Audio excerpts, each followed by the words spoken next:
Students, welcome to online classes. We are discussing second chapter, structure of atom. ಈ structure of atom ಅಲ್ಲಿ last ಕ್ಲಾಸಲ್ಲಿ ನಾವು D ಬ್ರೋಗ್ಲಿಸ್ equation ನೋಡಿದ್ದೀವಿ. ಬನ್ನಿ ಹಾಗಾದರೆ ಇವತ್ತು ನಾವು ಹೈಸೆನ್ಬರ್ಗ್ ಅನ್ಸರ್ಟನಿಟಿ ಪ್ರಿನ್ಸಿಪಲ್ ಬಗ್ಗೆ ನೋಡೋಣ. Heisenberg uncertainty principal.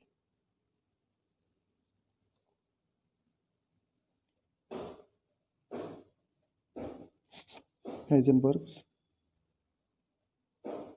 uncertainty principle.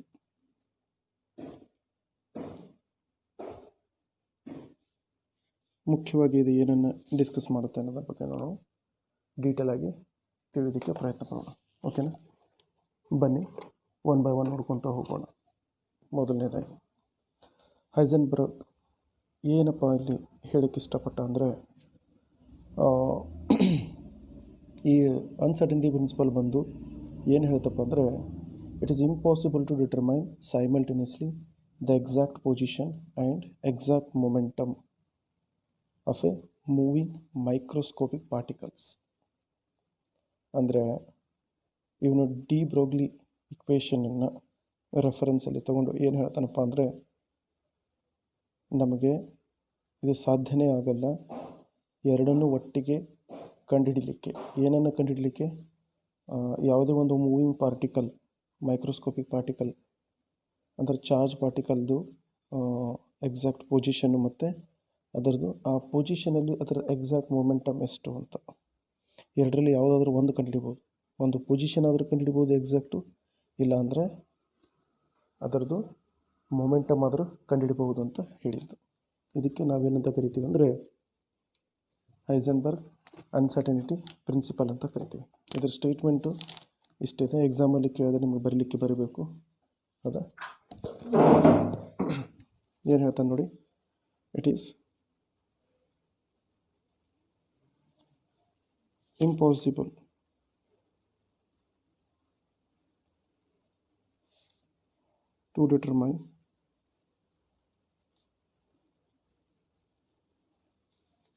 impossible to determine simultaneously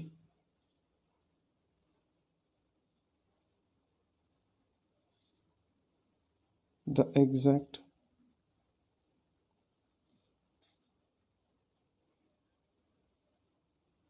position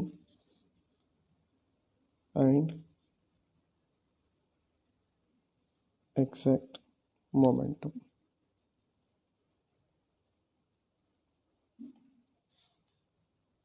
of a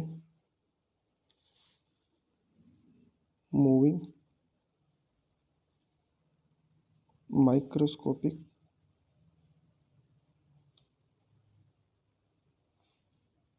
particles like electron. ಇದು ಬಂದು ಸ್ಟೇಟ್ಮೆಂಟು. ಓಕೆನಾ?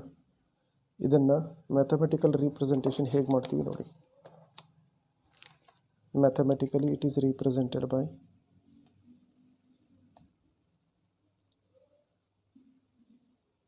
mathematical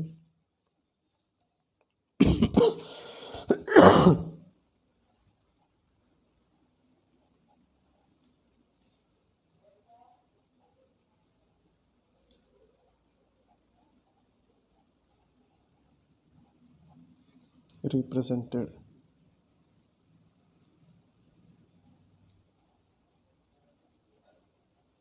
by the equation. Equation ಏನು ಹೇಳುತ್ತೆ? ಇಕ್ವೇಷನ್ ಹೀಗಿದೆ. ಏನಪ್ಪ ಅಂದರೆ delta X into delta P greater than or equal to h divided by 4 pi ಅಂತ. So this is the equation. ಓಕೆನಾ? ಈಗ ಪಿ ಅಂದರೆ ನಮಗೆ ಗೊತ್ತು. What is the meaning of P? P is equal to momentum. Momentum ಎದರಿಂದ ಬರುತ್ತೆ ಅಂದರೆ mass into velocity. ಯಾವುದೇ ಒಂದು ಪಾರ್ಟಿಕಲ್ ಮಾಸ್ ಅಂತರೂ ಇದ್ದಿದ್ದಿರುತ್ತೆ, ಚೇಂಜ್ ಆಗೋದು ವೆಲಾಸಿಟಿ. ಹೀಗಾಗಿ ಡೆಲ್ಟಾ ಪಿ ಬಂದು ಎಮ್ ಇಂಟು ಡೆಲ್ಟಾ ಪಿ ಆಗುತ್ತೆ. And that value V will put in this equation, and the final equation is delta x into m into delta p greater than or equal to h divided by 4 pi. ಹೀಗಾದರೂ ಆಗ್ಬೋದು. Or ಈ ಇಕ್ವೇಷನನ್ನು ನಾವು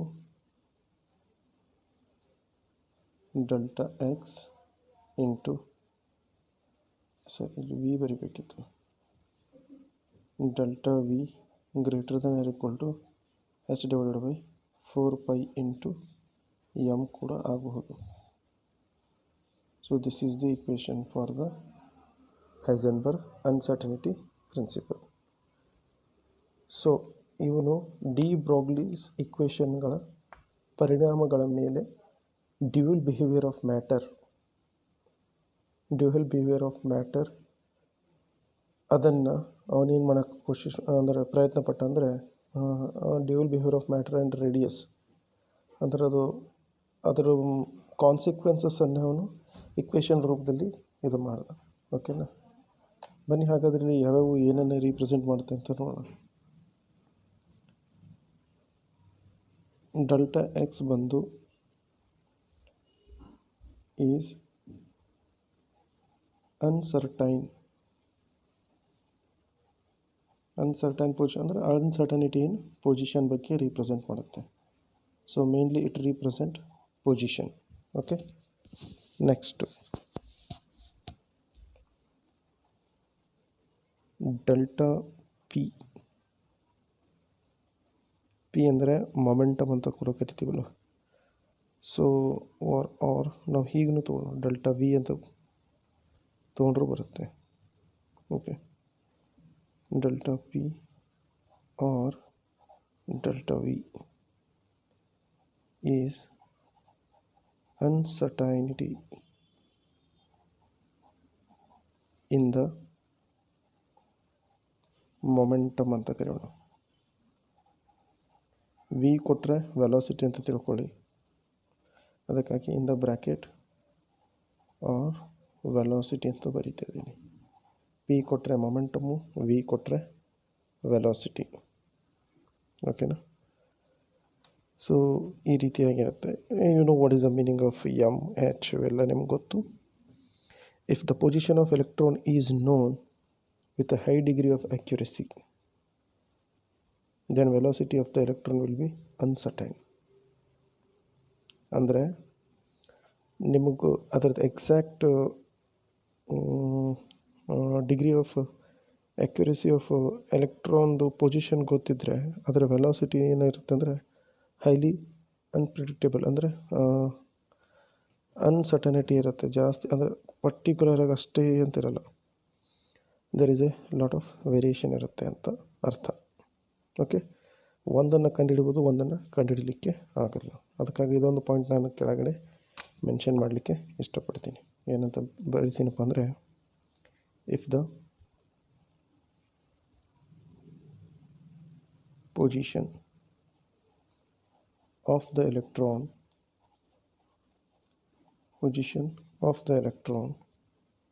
is known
ಅಂದರೆ position of the electron ಗೊತ್ತಿದ್ದರೆ, ಅಂದರೆ small ಎಕ್ಯುರಸಿ ಇದ್ದರೆ, velocity of the electron ಬಂದು ಅನ್ಸರ್ಟನ್, ಅಂದರೆ ಅದು ಪ್ರಿಡಿಕ್ಟ್ ಮಾಡಲಿಕ್ಕೆ ಬರೋಲ್ಲ. ಅಂದರೆ ಅದರದ್ದು ವೆಲಾಸಿಟಿ ನಮಗೇನಿರ್ಬೋದು ಬಹಳ ಲಾರ್ಜರ್, ನಾವು ಅಂದ್ಕೊಂಡಿದ್ದ ವ್ಯಾಲ್ಯೂಕ್ಕಿಂತಲೂ ಬಹಳ ಜಾಸ್ತಿ ವ್ಯಾಲ್ಯೂ ಇರಬಹುದು ಅಥವಾ ಇರಬಹುದು ಅಂತ ಅರ್ಥ. ಅನ್ಸರ್ಟನ್ ಅಂತ ನಾವು ಅಂದರೆ ಅದರದ್ದು ವೆಲಾಸಿಟಿ ಕಂಡುಹಿಡಿಯೋದು ಕಷ್ಟ. ಅದರ ಉಲ್ಟಾ ಅಂದರೆ ಸಪೋಸ್ ನಮ್ಗೆ ವೆಲಾಸಿಟಿ ಗೊತ್ತಾದರೆ ಅದು ಇದೇ ಪೊಸಿಷನಲ್ಲಿದೆ ಅಂತ ಹೇಳೋದಕ್ಕೆ ನಮಗೆ ತೀರಾ ಕಷ್ಟ ಆಗುತ್ತೆ. ಓಕೆನಾ? ಸೊ ಇದೆಲ್ಲ ಹೈಸೆನ್ಬರ್ಗ್ ಅನ್ಸರ್ಟನಿಟಿ ಪ್ರಿನ್ಸಿಪಲ್. ಸೊ ಇವೆರಡರ ಮೇಲೆ ಅಂದರೆ ಯಾವುದು ಹೈಸೆನ್ಬರ್ಗ್ ಅನ್ಸರ್ಟನಿಟಿ ಪ್ರಿನ್ಸಿಪಲ್ ಮೇಲೆ ಮತ್ತು ಡಿ ಬ್ರೋಗ್ಲಿಸ್ ಥಿಯರಮ್ ಮೇಲೆ ಕೆಲವೊಂದು ಪ್ರಾಬ್ಲಮ್ಸ್ಗಳಿದ್ದಾವೆ. Some of the problems that I will directly solve it from your ಟೆಕ್ಸ್ಟ್ನಿಂದ ಕೆಲವೊಂದು ಪ್ರಾಬ್ಲಮ್ಗಳನ್ನು ಸಾಲ್ವ್ ಮಾಡೋಣ. ಸರಿ ಅಂತೀರಾ? ಬನ್ನಿ ಇದಕ್ಕೂ ಮುಂಚೆ ಕೆಲವೊಂದು ಪ್ರಾಬ್ಲಮ್ಸ್ ನಾವು ನೋಡ್ಕೊಳ್ಳೋಣ, ಯಾವ್ಯಾವ ಪ್ರಾಬ್ಲಮ್ಸ್ ಇದೆ ಅಂತ.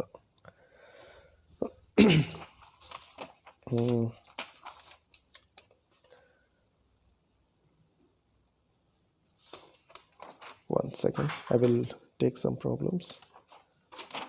Okay, yes, we have some problems here. ಕೆಲವೊಂದು NCERT ಪ್ರಾಬ್ಲಮ್ ತೊಗೋತೀನಿ, ಇನ್ನು ಕೆಲವೊಂದು ನಿಮ್ಮ ಇದರಿಂದ ತೊಗೊತೀನಿ, ರೆಫರೆನ್ಸ್ ಕ್ವಶನ್ಸ್ ಪೇಪರ್ಗಳಿಂದ, ಅಂದರೆ ಹಳೆ ರೆಫರೆನ್ಸ್ ಬುಕ್ಕಿಂದ ತೊಗೊತೀನಿ. ಸೊ ಮೊದಲನೇ ಕ್ವಶನ್ನು ಇದು NCERT ಕ್ವಶನ್. ಏನಪ್ಪ ಅಂದರೆ ಕ್ವಶನ್ ಬಂದು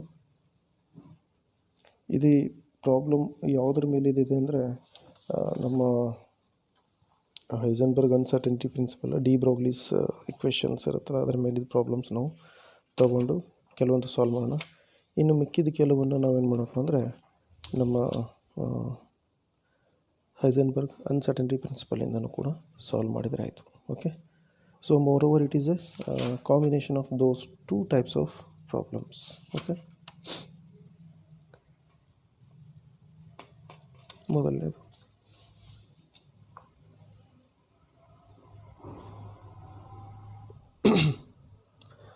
calculate the wavelength of electron moving with a velocity.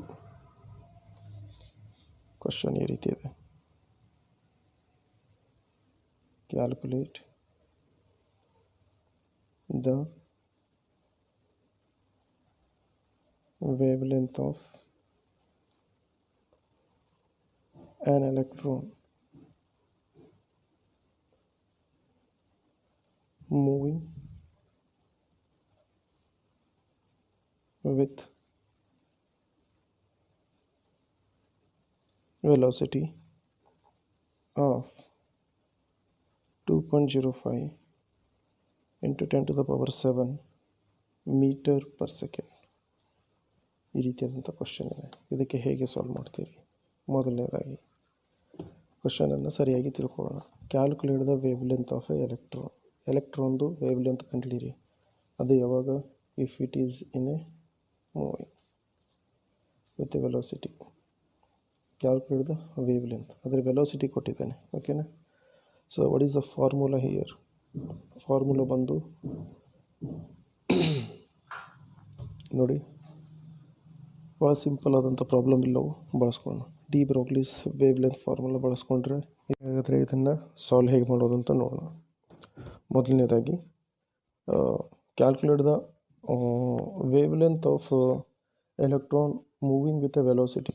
ಇಲ್ಲಿ ಕೊಟ್ಟಿರೋದು ವೆಲಾಸಿಟಿ. ಸೊ ಇಲ್ಲಿ ಏನಾಗುತ್ತೆ ಅಂದರೆ ನಾವು ಡಿ ಬ್ರೋಗ್ಲಿಸ್ದು ವೇವ್ಲೆಂತ್ ಇಕ್ವೇಷನನ್ನು ಬಳಸ್ಕೊಳ್ಳೋಣ. ಸೊ ದೇರ್ಫೋರ್ according to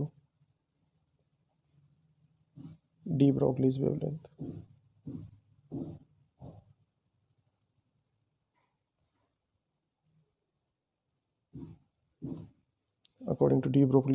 ಏನಾಗುತ್ತೆ? lambda is equal to h divided by m into v. So this is the ಬಂದು ನಮ್ಮದು formula. Okay, so in this formula we all know that m ಅಂದರೆ mass of the electron. ಅದಕ್ಕೆ ನಾನು me ಅಂತ ಬರೀತಾ ಇದ್ದೀನಿ for your kind information. 9.11 into 10 to the power minus 31 kilogram. ಇದು ಬಂದು ಮಾಸ್. ಹೆಚ್ ಬಂದು ಏನಿದೆ ಅಂದರೆ Planck's constant 6.63 into 10 to the power minus 34. ಆಗ ಯೂನಿಟ್ಸ್ ಎಲ್ಲ ಬಂದು ಏನಾಗುತ್ತೆ, ಯಾರ ಮೇಲ್ಗಡೆ ಕೆ ಜಿ ಇರೋದ್ರಿಂದ ಇದನ್ನು kilogram square metre per second ಇದೆ ಬಂದು ಎಚ್ ವ್ಯಾಲ್ಯೂ. ಆನಂತರ ವೆಲಾಸಿಟಿ ಬಂದು ಎಷ್ಟು ಕೊಟ್ಟಿದ್ದಾನೆ, 2.05 into 10 to the power 7 metre per second. Okay, so ಇಷ್ಟೆಲ್ಲ ಆದ ಕೂಡಲೇ ನಾವು let us add all these value in this formula. Therefore lambda is equal to ಮೇಲ್ಗಡೆ ಹೆಚ್ಚಿದೆ ಅಂದರೆ 6.63 into 10 to the power minus 34 kilogram square metre per second divided by mass 9.11 into 10 to the power minus 31 kilogram into velocity ಅಂದರೆ 2.05 into 10 to the power 7 meter per second. ಓಕೆನಾ, ಇವಾಗ ಏನಾಗುತ್ತೆ, per second get cancel, k g get cancel, ಉಳ್ಕೊಂತೇನು metre square metre ಒಳಗೆ ಇದು ಒಂದು get cancel, ಉಳ್ಕೊಂತು metre ಒಂದೇ. So our unit of the wavelength is in meter. So we are doing in a right manner. So after solving all this thing we will get the answer. Calculation ಮಾಡೋದ್ರಿಂದ ನಮಗೆ answer ಬಂದು ಎಷ್ಟು ಬರುತ್ತೆ ಅಂದರೆ, it is around 3.55 into 10 to the power minus 11 meter.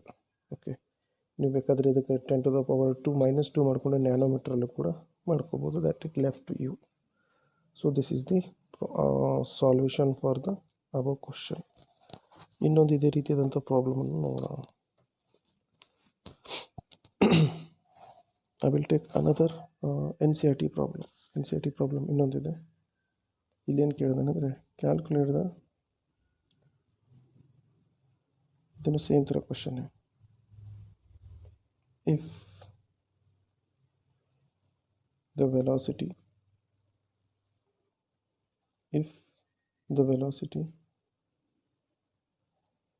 velocity of electron in Bohr's first orbit is 2.19 into 10 to the power 6 meter per second. Calculate the de Broglie's wavelength.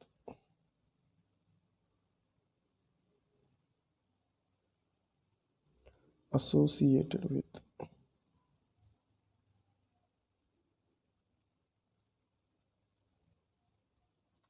okay, now again the same formula, velocity of the, if the velocity of the electron, ಸರಿ ಏನು ಕೊಟ್ಟಿದ್ದಾನೆ, velocity ಕೊಟ್ಟಿದ್ದಾನೆ, v value is given, mass ಅಂತೂ ನಮಗೆ ಗೊತ್ತು, calculate the de Broglie's wavelength. So again what you have to do, same, lambda is equal to h divided by m into v. So m ಬಂದು 9.11 into 10 to the power minus 31 kg. Velocity ಕೊಟ್ಟಿದ್ದಾನೆ, velocity v is equal to ಎಷ್ಟಿದೆ, what is the v value, 2.19 into 10 to the power 6 meter per second. ವೆಲಾಸಿಟಿನೂ ಬಂದಾಯಿತು, h ವ್ಯಾಲ್ಯೂನೂ ಗೊತ್ತು, 6.63 into 10 to the power minus 34 kilogram square meter per second. Put all the values again, 6.63 into 10 to the power minus 34 kilogram square meter per second divided by m value 9.11 into 10 to the power minus 31 kilogram into 2.19 into 10 to the power 6 square meter per second. So ಇಷ್ಟೆಲ್ಲ simplification ಮಾಡೋದ್ರಿಂದ will get the answer 3.32 into 10 to the power minus 10 meter. So ಇದನ್ನು ನಾವು ನ್ಯಾನೋಮೀಟ್ರಲ್ಲಿ convert ಮಾಡಿಕೊಂಡ್ರೆ the lambda will B 332. ಇದು ನ್ಯಾನೋಮೀಟ್ರ್ ಮಾಡ್ಕೊಂಡ್ರೆ ಇದ್ರಲ್ಲಿ ಪಿಕೋಮೀಟ್ರ್ ಮಾಡ್ಕೊಂಡ್ರೆ ಬರುತ್ತೆ. ಎರಡಿದೆ ಈ ಕಡೆ ಹಾಕಿದ್ರೆ 10 to the power minus 12 ಆಗುತ್ತೆ. The answer is in picometre. So this is how you can able to calculate. So ಇದು ಬಂದು ಎರಡನೇ ಪ್ರಾಬ್ಲಮ್ ಆಯಿತು. ಓಕೆನಾ. ನೆಕ್ಸ್ಟ್ ಏನಪ್ಪ ಅಂದ್ರೆ ಇನ್ನೂ ಒಂದು NCERT ಪ್ರಾಬ್ಲಮ್ ನೋಡೋಣ. ಇದರಲ್ಲಿ ಏನು ಕೇಳಿದ್ದಾನೆ ಅಂದರೆ ಮಾಸ್ ಕೊಟ್ಟಿರೋದು, ಮಾಸ್ ಕೊಟ್ಟಿದ್ದಾನೆ, ಮಾಸ್ ಆಫ್ ದ ಎಲೆಕ್ಟ್ರಾನ್ ಕೊಟ್ಟಿದ್ದಾನೆ, ಇಟ್ಸ್ ಕೈನೆಟಿಕ್ ಎನರ್ಜಿ ಕೊಟ್ಟಿದ್ದಾನೆ. ಓಕೆನಾ. First time he had mention the kinetic energy. ನೋಡಿ, ಕೈನೆಟಿಕ್ ಎನರ್ಜಿಯಿಂದ ನಮ್ಗೆ ಏನು ಸಿಗ್ತದೆ ಅನ್ನೋದನ್ನು ನೋಡಿಕೊಂಡು ಅದರಿಂದ ನಾವು ಏನು ಎಕ್ಸ್ಟ್ರಾಕ್ಟ್ ಮಾಡ್ತೀವಿ ಅನ್ನೋದನ್ನು ನೋಡಿಕೊಂಡು ನಾವು ವೇವ್ ಲೆಂತ್ ಕಂಡುಹಿಡಿಬೇಕು. We all know that the formula for the kinetic energy is half mv². ಸ್ವಲ್ಪ ಡಿಫರೆನ್ಸ್ ವೇರಿಯೇಷನ್ಸ್ ಇರಲಿ ಅಂತ ಈ ಪ್ರಾಬ್ಲಮ್ಗಳನ್ನು ನಾನು ಪಿಕ್ ಮಾಡಿದ್ದೀನಿ. ಓಕೆನಾ. ಸೊ ಇದು ಕ್ವಶನ್ ಕೂಡ NCERT ಇದೆ. The question is something like this. ಏನಿದೆ ಕ್ವಶನ್ ಒಂದು,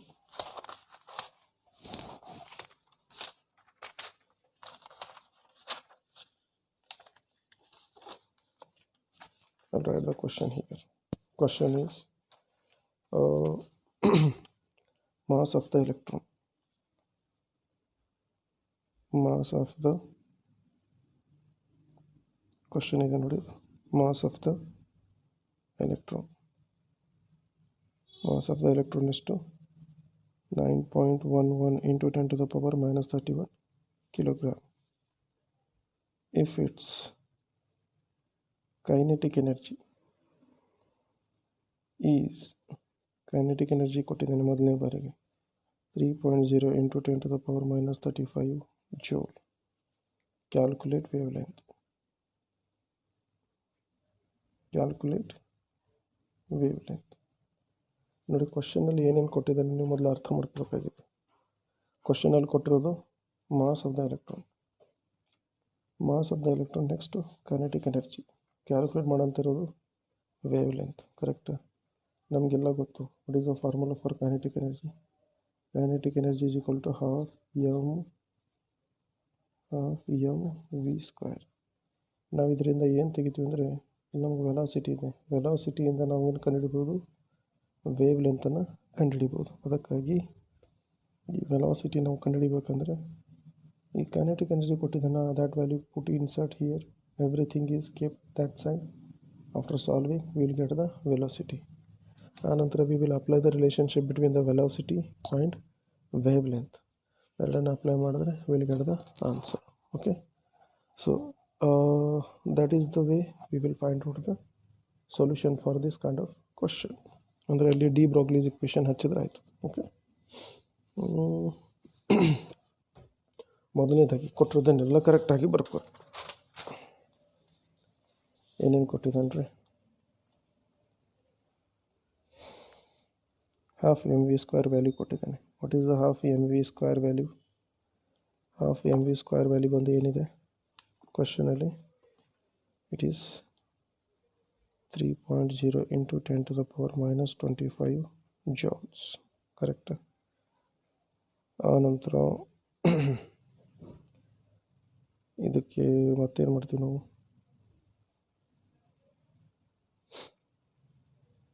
ಜೌಲ್ಸ್ ಇದ್ದಿದ್ದನ್ನು ನಾವು ಇದರಲ್ಲಿ ಕನ್ವರ್ಟ್ ಮಾಡೋಣ. That should be converted into, ನಮಗೆ ವೆಲಾಸಿಟಿಯಲ್ಲಿ ಬರಬೇಕಂದ್ರೆ ಮೀಟರ್ ಸ್ಕ್ವೇರ್ ಸೆಕೆಂಡಲ್ಲಿ ಮೀಟರ್ ಪರ್ ಸೆಕೆಂಡಲ್ಲಿ ಬರಬೇಕು. ಅಂದರೆ ಈ ಯೂನಿಟನ್ನು ಜೌಲ್ ಇದ್ದಿದ್ದನ್ನು is simply replace like this, is equal to 3.0 into 10 to the power minus 25 ಜೌಲನ್ನು ನಾವು ಇನ್ನೊಂದು ಯೂನಿಟಿಗೆ ಕನ್ವರ್ಟ್ ಮಾಡಿದ್ರೆ ಏನಾಗುತ್ತೆ, ಇದು kilogram square metre per second ಇದು ಪರ್ ಸ್ಕ್ವೇರ್ ಸೆಕೆಂಡ್ ಆಗುತ್ತೆ. ಸೊ ಇದು ಒಂದೇ ಅರ್ಥ.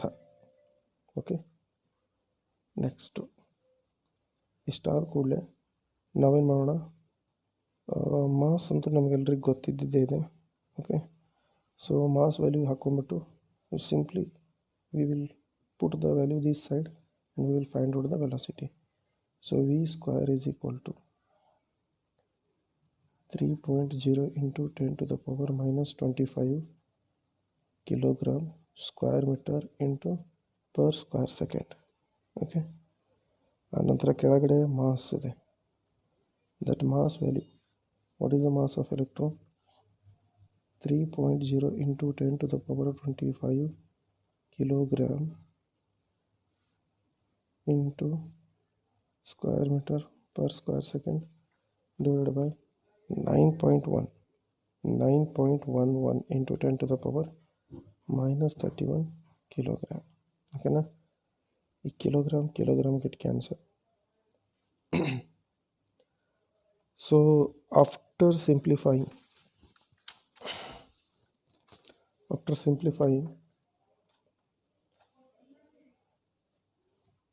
we are going to get the value of ಈಗ ವಿ ಇದನ್ನು ಈಗ ಮಾಡಿದ್ರೆ ಸ್ಕ್ವೇರ್ ರೂಟ್ ಆಗುತ್ತಲ್ವ.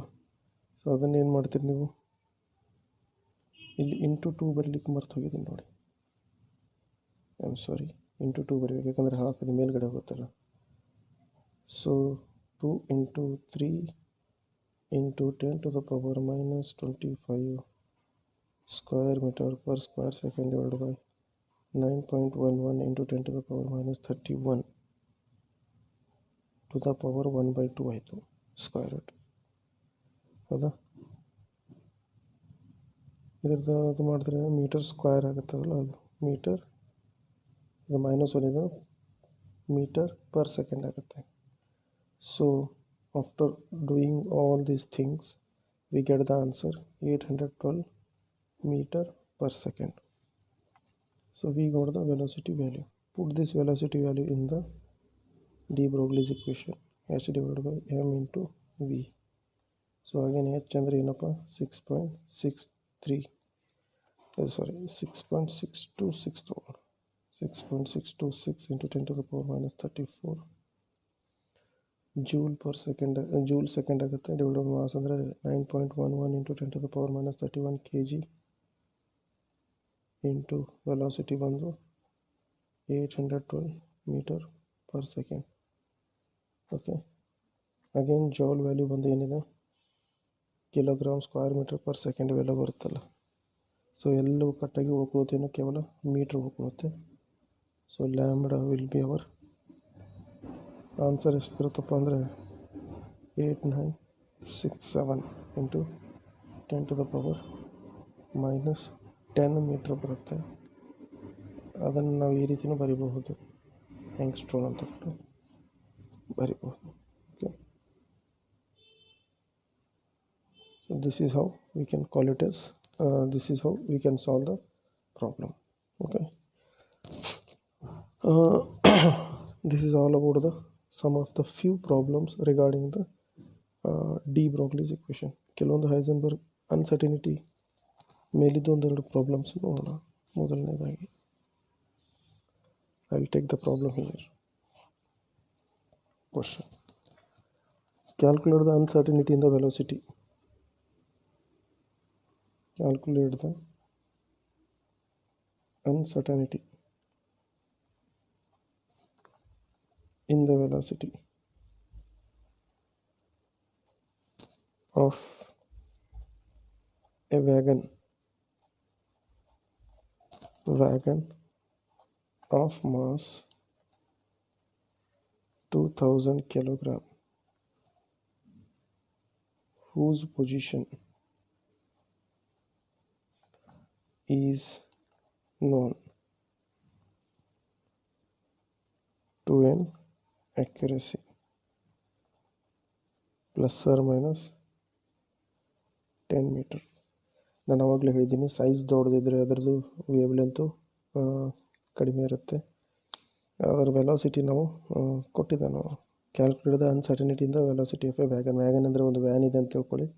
ಆ ವ್ಯಾನ್ದು 2 ಗ್ರಾಮ್ ಮಾಸ್ ಬಂದು 2000 ಕಿಲೋಗ್ರಾಮ್ ಇದೆ. ಅದರ ಪೊಸಿಷನ್ ಅನ್ಸರ್ಟಿನಿಟಿ ಬಂದು 10 ಪ್ಲಸ್ ಆರ್ ಮೈನಸ್ ಮೀಟ್ರಲ್ಲಿ ಹಿಂದೆ ಮುಂದೆ ಇರಬಹುದು. ಅವನೇನು ಕೇಳ್ತಾ ಇದ್ದಾನೆ ಅಂದರೆ ಕ್ಯಾಲ್ಕುಲೇಟ್ ದ ಅನ್ಸರ್ಟಿನಿಟಿ ಇಂದ ವೆಲಾಸಿಟಿ, ಅದರ ಪರ್ಟಿಕ್ಯುಲರ್ ವೆಲಾಸಿಟಿನ ಎಷ್ಟು ಅಂತ ಕಂಡುಹಿಡಿದು ಅಂತ ಹೇಳ್ತಾ ಇದ್ದಾನೆ. So what we do, we will take and right all the things together. This is also an NCERT problem. Okay, mass of the wagon, mass of wagon ಎಷ್ಟಿದೆ 2000 kilogram. Uncertainty ಇನ್ position, ಅದಕ್ಕೆ ನಾನು delta X ಅಂತ ಬರೀತೀನಿ, ±10 m. ಓಕೆನಾ. So there for ಅವನು ಇನ್ನೇನು ಕಂಡುಹಿಡಿ ಅಂತಿದ್ದಾನೆ, calculate the velocity ಕಂಡುಹಿಡಿ ಅಂತ ಹೇಳ್ತಾ ಇದ್ದಾನೆ. ಓಕೆನಾ. So delta V is equal to ನಮಗೆ ಗೊತ್ತಿಲ್ಲ. All right. ಸೊ ಅದು ಗೊತ್ತಿಲ್ಲ ಅಂದರೆ ನಾನೇನು ಮಾಡ್ತೀನಿ, ಫಾರ್ಮುಲಾದನ್ನು ಮೊದಲು ಬರ್ಕೋತೀನಿ. ವಾಟ್ ಈಸ್ ದ ಫಾರ್ಮುಲಾ ಬಂದು delta X into delta P is equal to h/4π. ಕರೆಕ್ಟಾ. ಪಿ ಬದಲಾಗಿ ನಾನೇನಂತ ಬರಿತೀನಿ, delta X is equal to delta V /h into 4πm. ಯಾಕಪ್ಪ ಅಂದರೆ delta P is equal to